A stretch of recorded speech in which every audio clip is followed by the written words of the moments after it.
제2장. 오순절날이 이미 이름에 그들이 다 같이 한 곳에 모였더니 후련히 하늘로부터 급하고 강한 바람 같은 소리가 있어 그들이 앉은 온 집에 가득하니 마치 불의 혀처럼 갈라지는 것들이 그들에게 보여 각 사람 위에 하나씩 임하여 있더니 그들이 다 성령의 충만함을 받고 성령이 말하게 하심을 따라 다른 언어들로 말하기를 시작하니라. 그때 경건한 유대인들이 천하 각국으로부터 와서 예루살렘에 머물러 있더니 이 소리가 나니 큰 무리가 모여 각각 자기의 방언으로 제자들이 말하는 것을 듣고 소동하여 다 놀라 신기하게 여겨 이르되, 보라, 이 말하는 사람들이 다 갈릴리 사람이 아니냐? 우리가 우리 각 사람이 난곳 방언으로 듣게 되는 것이 어찌 됨이냐? 우리는 바데인과 메데인과 엘람인과 또 메소보다미아, 유대와 갑바도기아, 본도와 아시아, 부르기아와 밤빌리아, 애국과 및 구레네에 가까운 리비아 여러 지방에 사는 사람들과 로마로부터 온 나그네, 곧 유대인과 유대교에 들어온 사람들과 그레데인과 아라비아인들이라. 우리가 다 우리의 각 언어로 하나님의 큰일을 말함을 듣는도다. 다 놀라며 당황하여 서로 이르되, 이 어떤 일이냐? 또 어떤 이들은 조롱하여 이르되, 그들이 새 술에 취하였다. 예전에 콜롬비아에서 목사님 한 30여 분이 이제 오셨는데, 제가 이제 그분들을 모시고 그 현대 제철소에 이제 견학을 가게 되었습니다. 제철소에 가니까 큰 용광로에 아주 막 붉은 그런 샘물이 막 콸콸콸 쏟아지고요. 정말 어마어마합니다. 근데 이제 그날 콜롬비아 목사님들을 이제 견학하는 자리니까 이제 현대제철 직원이 나왔는데, 이분이 이제 콜롬비아 사람들이 하는 말을 이제 하면서 그렇게 안내를 했습니다. 콜롬비아는 스페니쉬, 그러니까 스페인어를 사용합니다. 이제 그날 한 30여 명 콜롬비아 목사님들 계시고 저 있고 이제 안내 가이드 분이 계신데, 저 빼고 다 콜롬비아 말을 하잖아요. 그죠? 그러니까 그날 그 자리에 말귀를 못 알아먹는 사람은 저 한 명밖에 없었습니다. 다 이렇게 눈에 보이는 저거는 뭐고 뭐 그렇게 설명을 할 거 아니에요. 스페인어니까. 제가 이렇게 들어보니까 간혹 이렇게 영어와 유사한 어떤 그런 스페니쉬가 있습니다. 그 스페인어에서 이제 나온 파생된 영어가 있는 것 같아요. 그런 거 이렇게 한두 마디 단어를 들으면서 뭐 지금 이 얘기를 하나 뭘 상상만 할 뿐이지 정확하지 않죠. 여러분, 수십 명이 있는데, 그것도 함께 있는데 말이 통하지 않는 사람 저 혼자뿐이니까 그날 제가 여러분 외로웠습니다. 군중 속에 있지만 외롭습니다. 볼 거는 많아요. 막 큰 용광로, 붉은 샘물, 막 이 집채보다 더 큰 그런 쇳덩이들이 많고, 이 산처럼 쌓여 있는 철광석들, 와, 기계도 어마어마하고 볼 거는 정말 많아요. 근데 말이 통하지 않으니까 제철소를 견학하는 한 3시간 남짓 그냥 저 혼자 외롭습니다. 그렇습니다. 여럿이 함께 있지만 말이 통하지 않는 것, 즉 소통이 이루어지지 않는 것은 고통입니다. 고통이에요. 그래서 동의보감이라는 책에 이런 말이 있습니다. 통 즉 불통, 불통 즉 통. 이게 무슨 뜻이냐 하면 한마디로 그냥 이런 거예요. 소통이 안 되면 어떻다? 고통스럽다. 말이 안 통하면 고통스럽다. 소통이 안 되면 고통이 온다. 그 뜻입니다. 여러분, 소통이 안 되는 고통이 왜, 언제, 어떻게 인간들에게 시작되었을까요? 창세기 11장에 보면 노아 홍수 이후에 인간들이 이제 바벨탑을 쌓는 장면이 나옵니다. 성경에 보면 이 당시까지만 해도 이 땅의 언어는 하나였다, 그렇게 이야기하고 있습니다. 창세기 11장 4절에 보면 또 말하되 자 성읍과 탑을 건설하여 그 탑 꼭대기를 하늘에 닿게 하여 1번 뭐 하자? 우리 이름을 내고 온 지면에 2번 뭐 하자? 흩어짐을 면하자 하였더니. 여기 보면 바벨탑을 쌓은 두 가지 이유가 나옵니다. 첫째는 우리 이름을 내자, 두 번째는 흩어짐을 면하자. 우리 이름을 내자라는 것은 무엇입니까? 우리 스스로 좀 유명해지자, 즉 자기 우상화를 시작했다라는 것입니다. 에덴 동산에서 아담과 하와가 선악과를 따먹게 된 것과 매우 흡사한 유사한 그런 죄악이에요. 교만이에요. 교만. 인간의 교만이 바벨탑을 쌓은 첫 번째 이유입니다. 두 번째는 흩어짐을 면하자였죠. 여러분, 노아 홍수가 끝나고 난 뒤에 사람들은 하나 되자 이렇게 말했습니다. 그래서 정말 하나가 되어서 열심히 바벨탑을 쌓았습니다.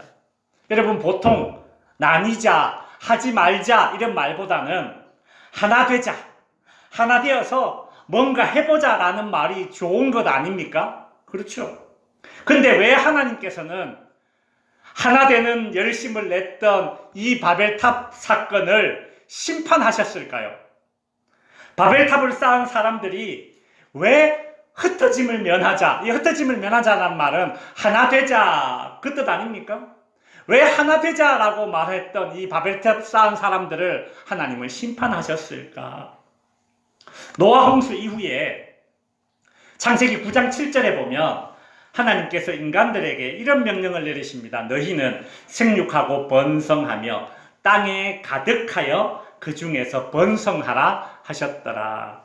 옛날 성경에 보면 땅에 가득하여라는 말을 땅에 편만하여 이제 이렇게 번역을 했었는데 이것이 원어의 의미와 좀 더 가깝다고 할 수 있습니다. 그러니까 땅에 가득히 퍼져라 그 뜻입니다. 노아 홍수 이후에 하나님께서 인간들에게 땅에 가득히 퍼져서 살아라 이렇게 명령하셨어요. 하나님께서는 노아 홍수 이후에 인간들에게 하신 약속이 있습니다. 무엇입니까? 이제 다시는 내가 물로 심판하지 않겠다. 이런 약속을 하셨습니다. 그런데 사람들은 하나님의 이 약속을 믿지 못했습니다.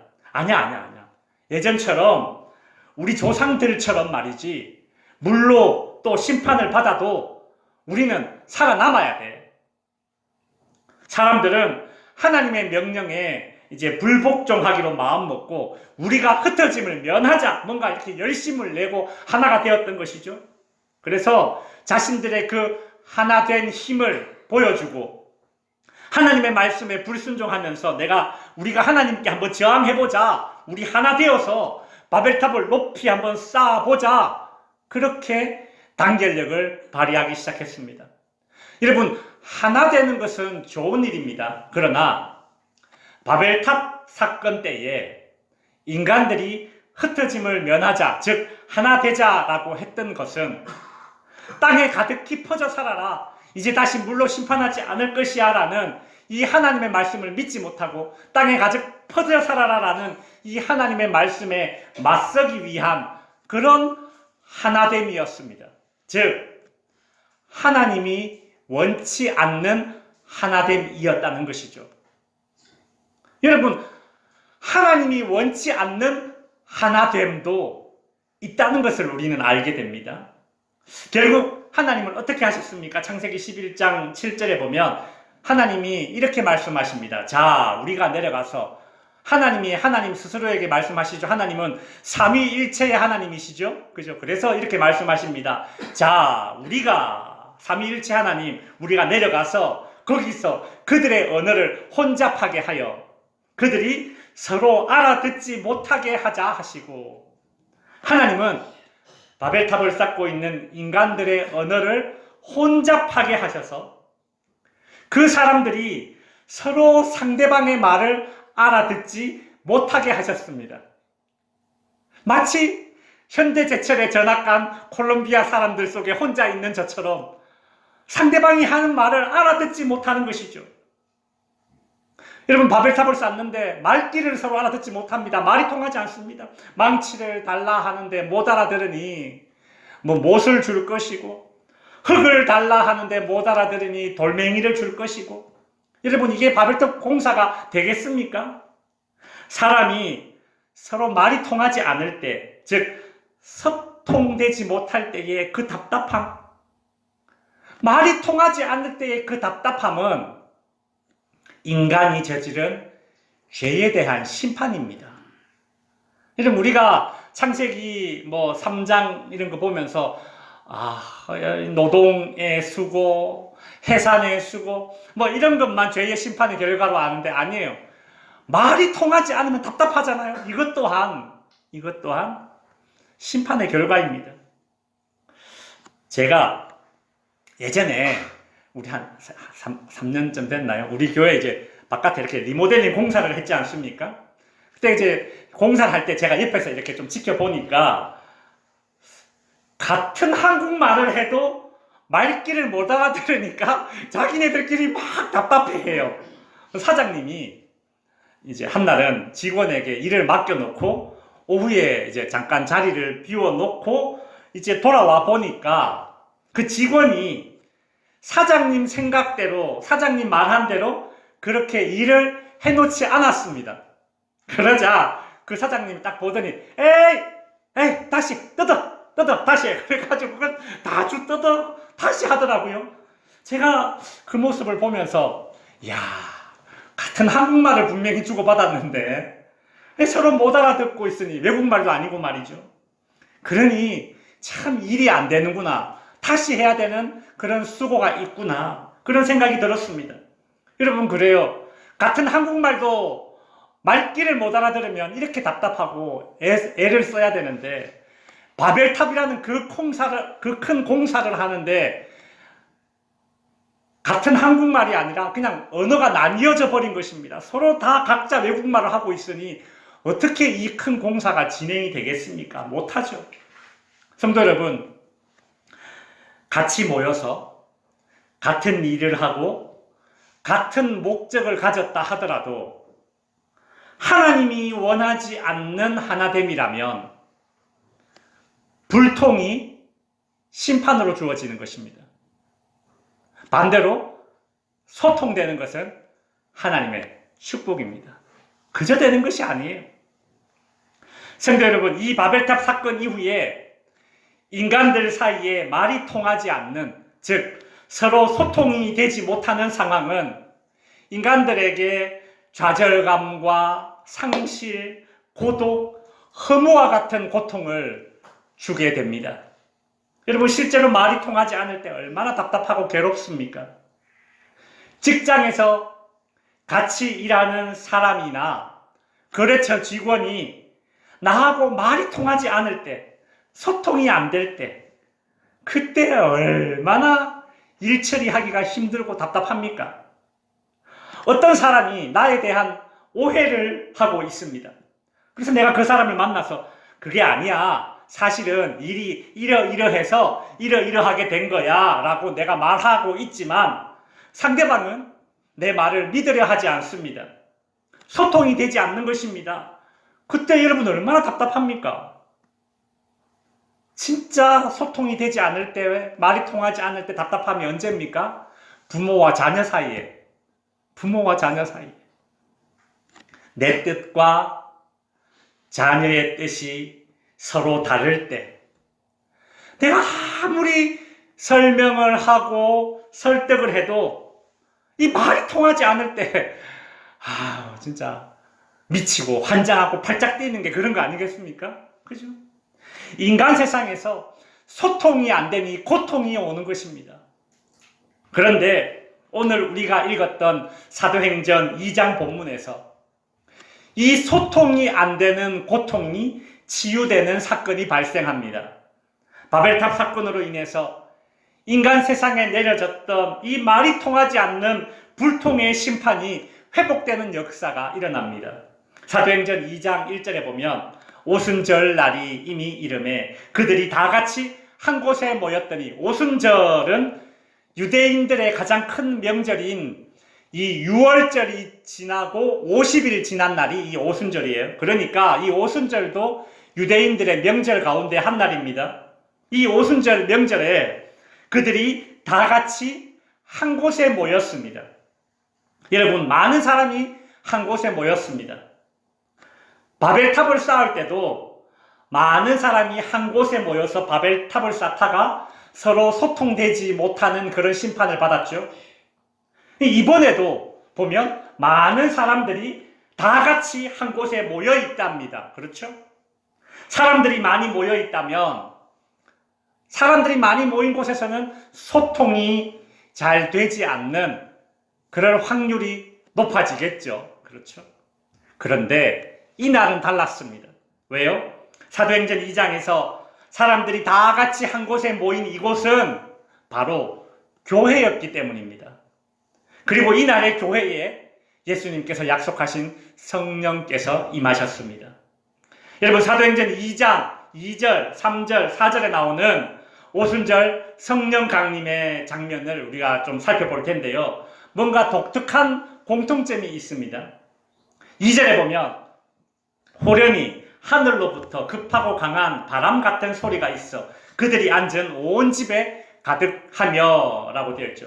여러분, 우리가 이 2절에서 봐야 할 단어는 무엇인가? 노란색 글씨입니다. 한번 노란색 글씨만 한번 읽어봅시다. 시작. 하늘로부터 소리가 가득하며.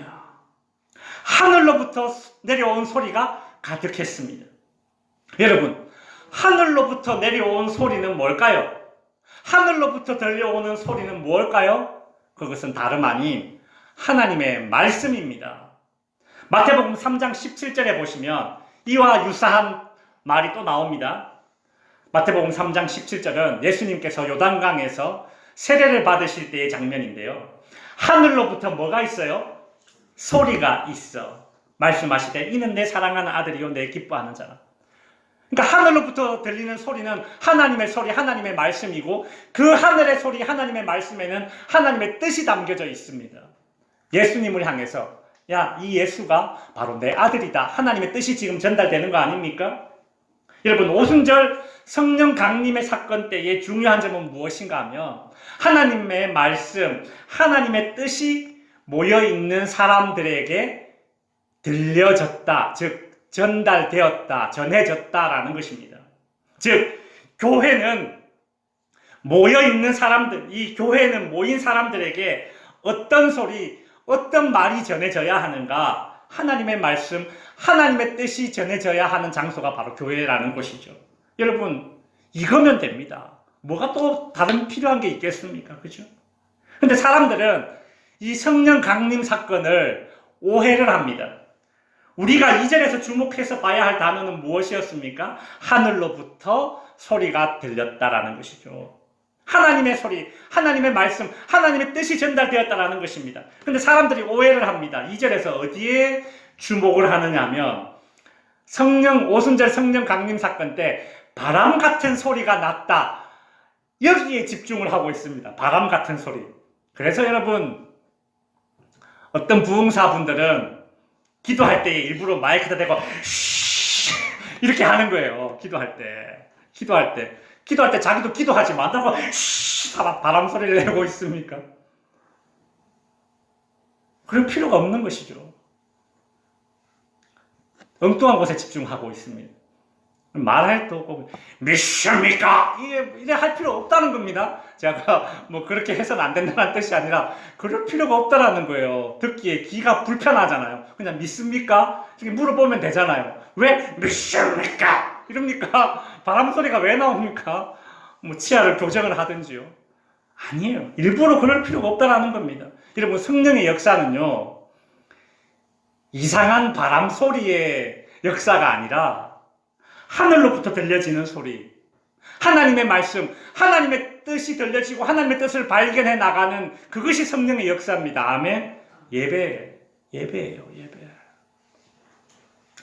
2절에서 소리라는 단어가 들렸다면, 이제 나왔다면 3절을 볼까요? 3절에도 보시면 같이 한번 읽어봅시다. 시작. 마치 불의 혀처럼 갈라지는 것들이 그들에게 보여 각 사람 위에 하나씩 임하여 있더니라고 하죠. 그리고 우리가 3절에 나온 성령 강림 사건의 이 묘사된 모습 중에서 중요하게 살펴볼 단어는 무엇입니까? 노란색 글씨 혀입니다. 혀.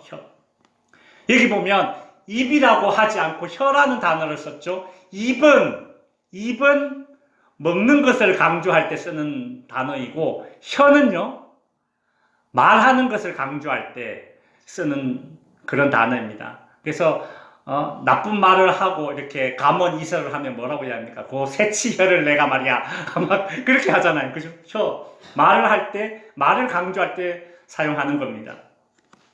구약 성경에서 하나님의 불이 임하는 장면이 있는데 여러분 이 구약 성경에서 불은 하나님의 임재를 상징했습니다. 엘리야도 그랬고요. 모세도 시내산에서 그랬습니다. 불은 하나님의 임재를 상징합니다. 그러니까 오순절 성령 강림 사건 때 불의 혀가 각 사람 위에 임했다. 이런 이것은 비유인데요. 한마디로 무엇인가 하면 불은 하나님의 임재를 상징하잖아요. 혀는 뭐예요? 말이잖아요. 말은 뭐예요? 그 사람의 뜻이에요. 즉 그러니까 불의 혀가 각 사람 위에 임했다라는 것은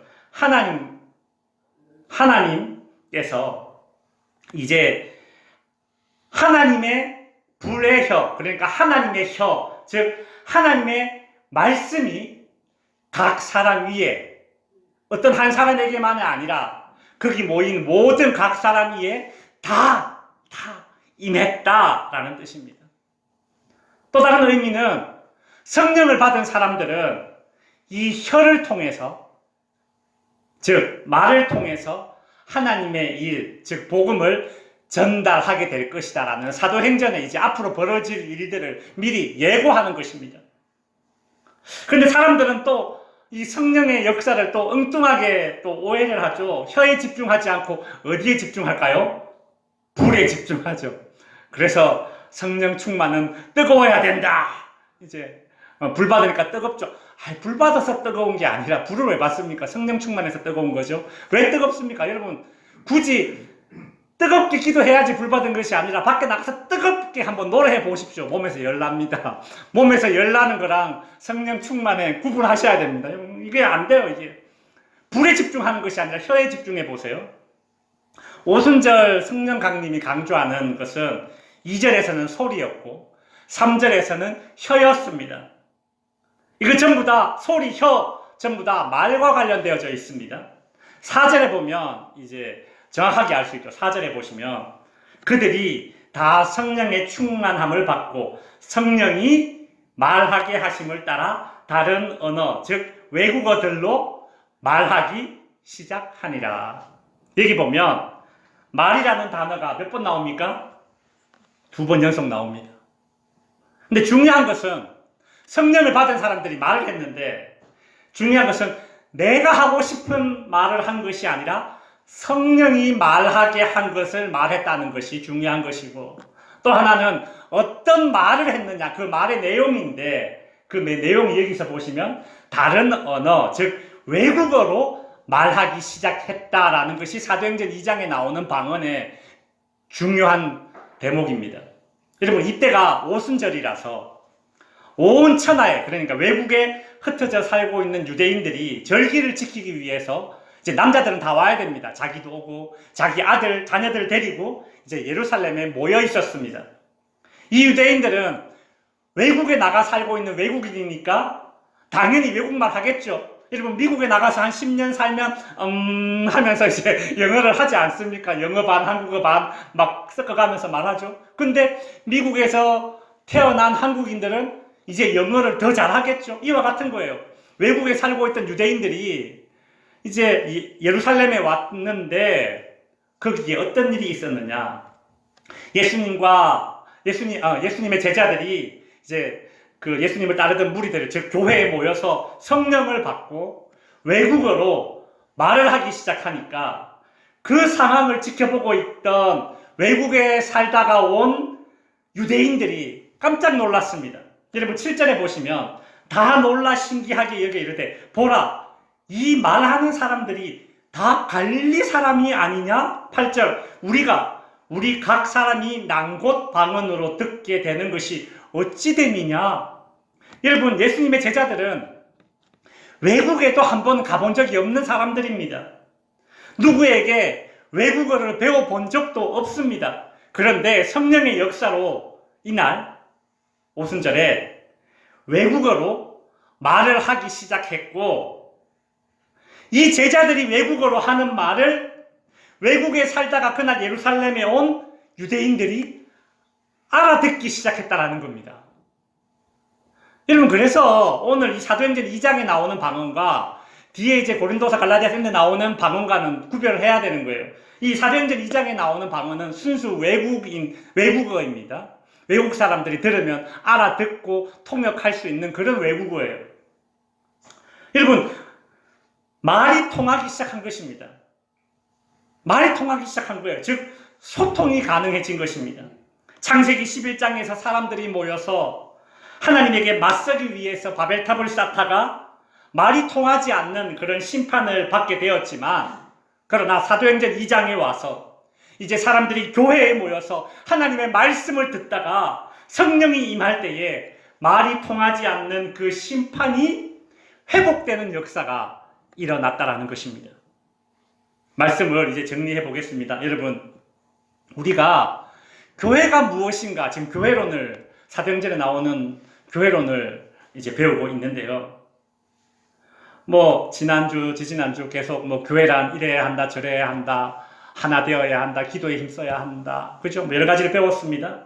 근데 오늘은 교회에 대한 정의는 이것입니다. 한번 따라해 주십시오. 교회는 말이 통하는 공동체여야 한다.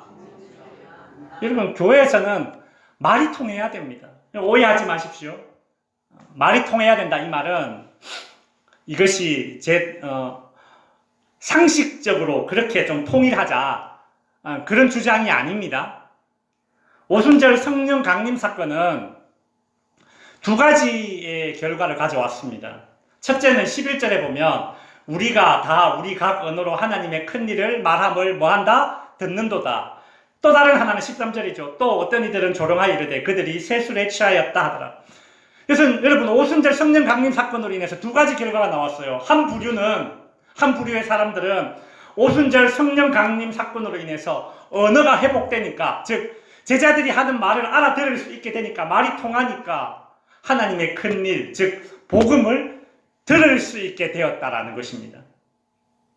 그런데 또 다른 한 부류는 외국에 가보지도 못한 이 예수의 제자들과 갈릴리 사람들이 자기들처럼 막 외국말을 하는 것이 신기하기는 한데, 근데 그들이 하는 말의 내용을 듣고 그 말의 내용이 하나님의 큰 일이에요. 즉 복음을 전하고 있는 거예요. 예수 그리스도에 관해서 이야기하고 있는 거예요. 그러니까 지금 그 들리는 말을 믿지 못하는 그런 반응을 보이면서 어떻게 하고 있습니까? 조롱하여 이르되 이 사람들이 술 취했다. 여러분, 이후에 이제 사도행전에 보면 바울 사도가 복음을 전할 때마다 사람들이 이런 조롱을 합니다. 헛소리 하지 마라. 술 취한 사람처럼 말이야. 헛소리 하지 마.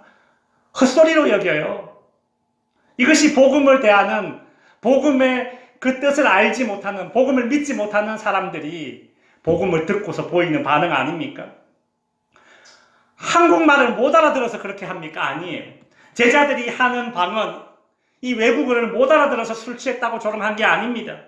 제자들이 하고 있는 이 말의 내용, 즉 하나님의 말씀을 믿지 못하니까 술 취했다라고 조롱했던 것입니다.